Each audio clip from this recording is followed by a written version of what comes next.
Olá, seja muito bem-vindo ao nosso canal Além da Letra, onde nós estamos lendo a obra psicografada pelo nosso irmão Chico Xavier, ditada pelo irmão André Luiz. Esta obra é intitulada Nosso Lar. E nós já estamos no capítulo 2, Clarencio, onde André Luiz conhece este irmão. Quem é Clarencio? O que Clarencio fez na vida de André Luiz? Se você já é inscrito aqui no canal, deixa o seu like e compartilha esse vídeo com uma amiga. Se você, uma amiga, um amigo, quem queira ter acesso ao conhecimento espírita, a essas obras que nos ensinam mais sobre o que poderemos esperar da vida após a morte do nosso corpo.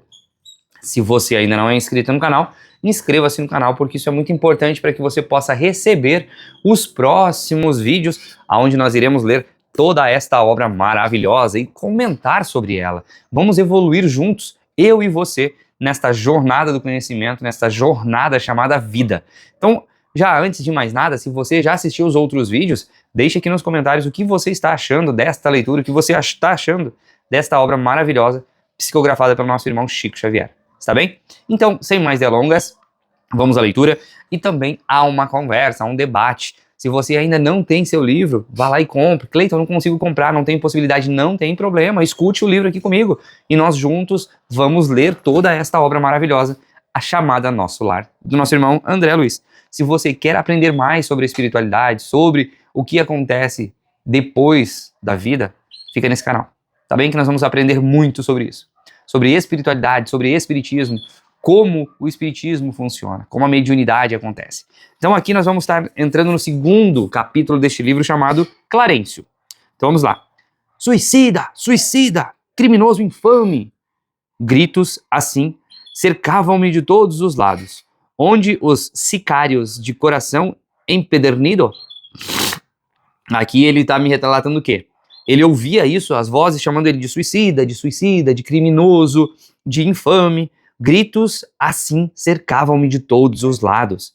Isso André Luiz falando, né?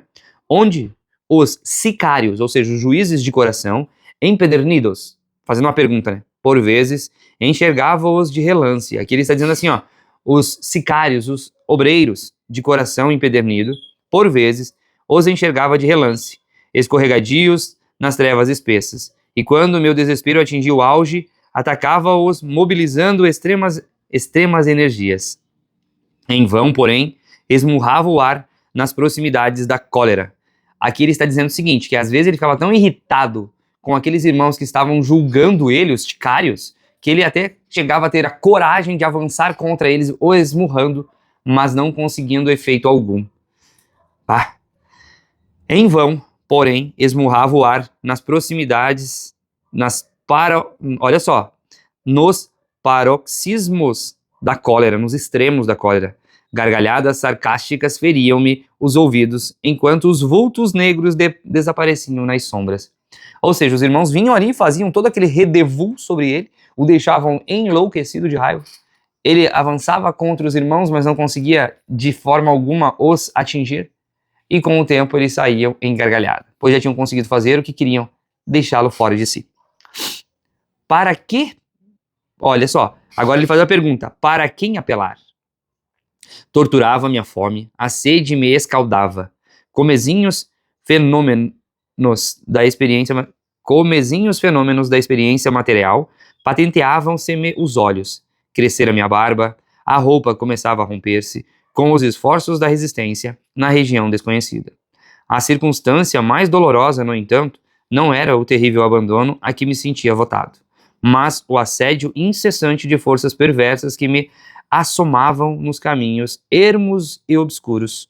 Irritava-me, aniquilavam-me a possibilidade de encontrar ideias, desejava ponderar maduramente a situação, esquadrinhar razões e estabelecer novas diretrizes ao pensamento.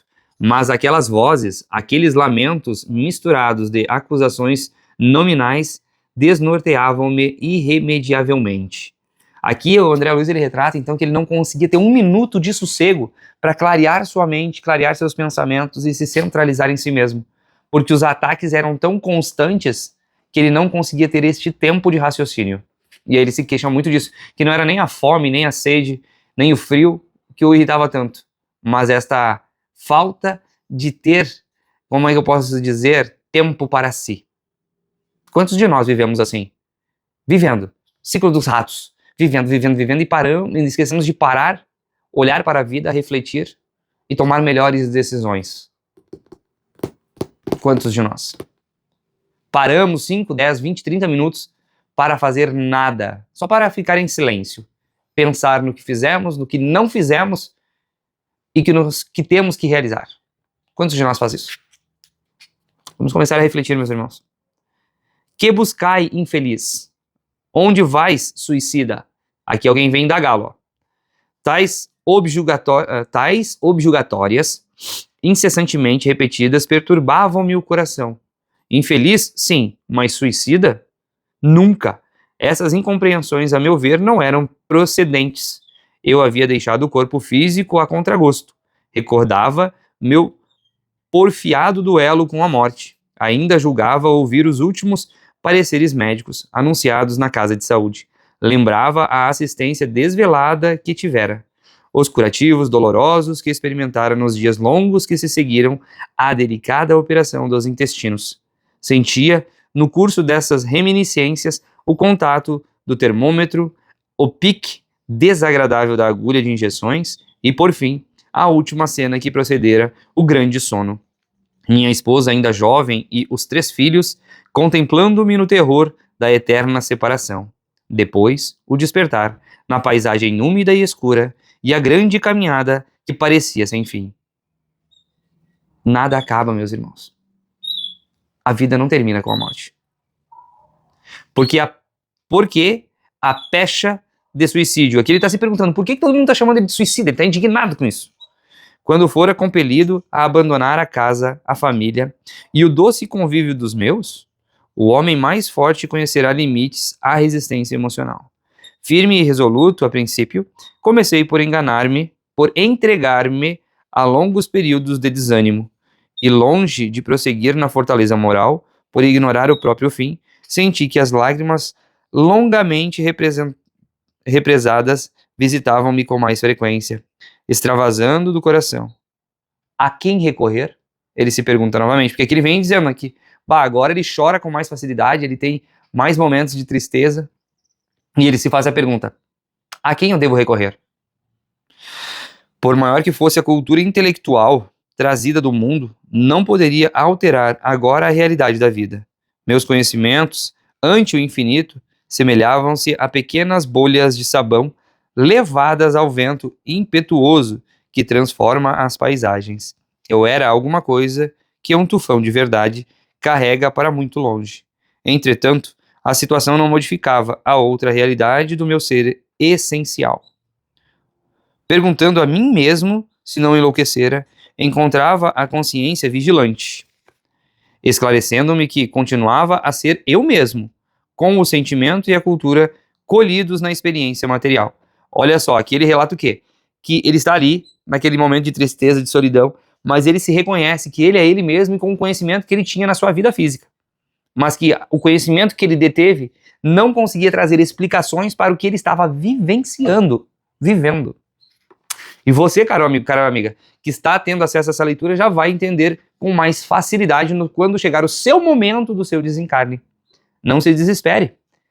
A vida, depois da vida, é somente uma troca de roupa, uma troca de andar. Você sai do andar térreo para ir para o segundo andar, ou para o subsolo. Vai das tuas ações, vai das minhas ações. Vai do que a gente fez e do que a gente deixou de fazer aqui nesta jornada. Reflitamos muito sobre isso. Nós somos os causadores do nosso céu ou do nosso inferno.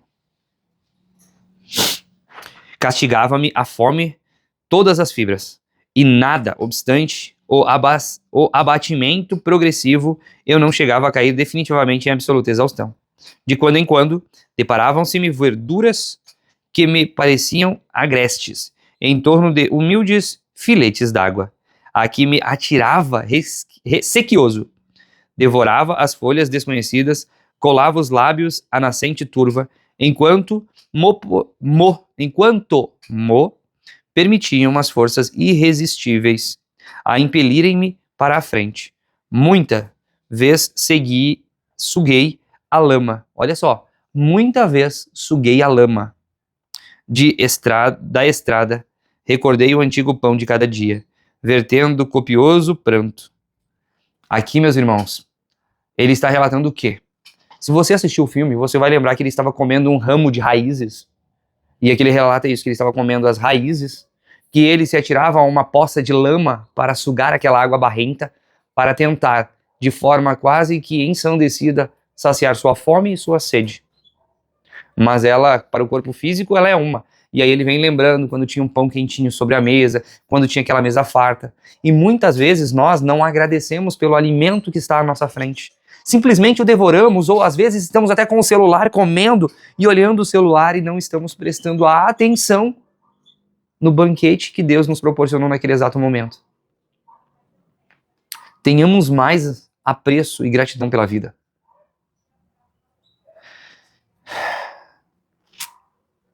Saibamos agradecer a todo instante. Não raro era imprescindível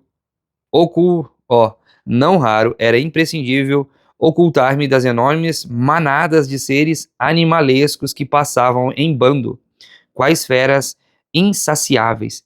Eram quadros de estarrecer. Acentuava-se o desalento. Aqui é uma outra situação. Vocês já não viram seres animalescos, tudo mais? Quando você tem mediunidade, você consegue ter esse acesso, até muitas vezes quando a sua mediunidade ela não é esclarecida. Se você já participou de algum trabalho de desobsessão, de algum estudo de desobsessão, se você já leu algum dos livros de Manuel Filomeno de Miranda sobre tormentos de obsessão, que é um baita livro também que provavelmente nós vamos ver aqui no Além da Letra, no nosso canal. Então aqui ele relata que de vez em quando eles viam bandos de animais ferozes passando por eles. Esses animais, meus queridos irmãos, não fiquem assustados, mas são seres como eu e você, com o seu perispírito animalizado, com o seu perispírito embrutecido através do seu ódio, dos seus rancores, das suas revoltas. Porque no plano espiritual, no plano das sombras, quanto mais assustador você é, mais acredita-se que você é poderoso. É um triste erro. Mas os irmãos, muitos se encontram nesse erro ainda, até hoje. Foi quando comecei a recordar que deveria existir um autor da vida, fosse onde fosse. Esta ideia confortou-me. Eu, que detestara as religiões do mundo, experimentava agora a necessidade do conforto místico. Médico extremamente arraigado ao negativismo da minha geração, impunha-se-me atitude renovadora. Tornava-se imprescindível confessar a falência do amor próprio a que me consagrara o orgulho. E quando as energias me faltavam de todo, quando me sentia absolutamente colado ao lodo da terra, sem forças para reerguer-me, pedi ao Supremo Autor da natureza me estendesse mãos paternais em tão amargurosa emergência. Aqui, meus queridos, ele relata que ele chegou no fim. Ele não aguentava mais tanto sofrimento, tanta dor, e ele começou a recordar-se de que poderia haver alguém criador de tudo, nosso Pai maior. E naquele instante onde ele se encontrava sem forças para caminhar, para fazer qualquer outra coisa, ele só começou a orar. Começou seu momento ali de transição, de remissão. Quanto tempo durou a rogativa? Quantas horas consagrei a súplica? De mãos postas, imitando a criança aflita? Apenas sei que a chuva das lágrimas me lavou o rosto, que todos os meus sentimentos se concentraram na prece dolorosa. Estaria, então, completamente esquecido? Não era igualmente filho de Deus, embora não cogitasse de conhecer-lhe a atitude sublime, quando engolfado nas vaidades da experiência humana? Aqui ele retrata que ele estava pedindo, onde é que está Deus? Mesmo que eu não tenha agradecido a ele quando eu estava nos banquetes glamurosos, eu agora preciso dele. Mais do que nunca. Por que não me perdoaria? E aí ele vem, né? Será que Deus não me perdoa? Porque, olha só, ele faz essa pergunta, por que não me perdoaria o Eterno Pai quando providenciava ninho às aves inconscientes e protegia bondoso a flor tenra dos campos agrestes? É preciso haver sofrido muito para entender todas as misteriosas belezas da oração. É necessário haver conhecido o remorso, a humilhação, a extrema desventura para tomar com eficácia o sublime elixir de esperança. Foi nesse instante que as neblinas espessas se dissiparam e alguém surgiu, emissário dos céus.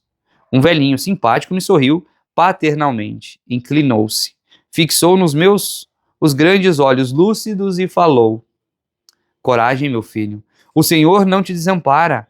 Amargurado pranto banhava minha alma toda. Emocionado, quis traduzir meu júbilo, comentar a consolação que me chegava, mas reunindo todas as forças que me restavam, pude apenas inquirir: quem sois, generoso emissário de Deus? O inesperado benfeitor sorriu bondoso e respondeu: chama-me Clarencio, sou apenas teu irmão.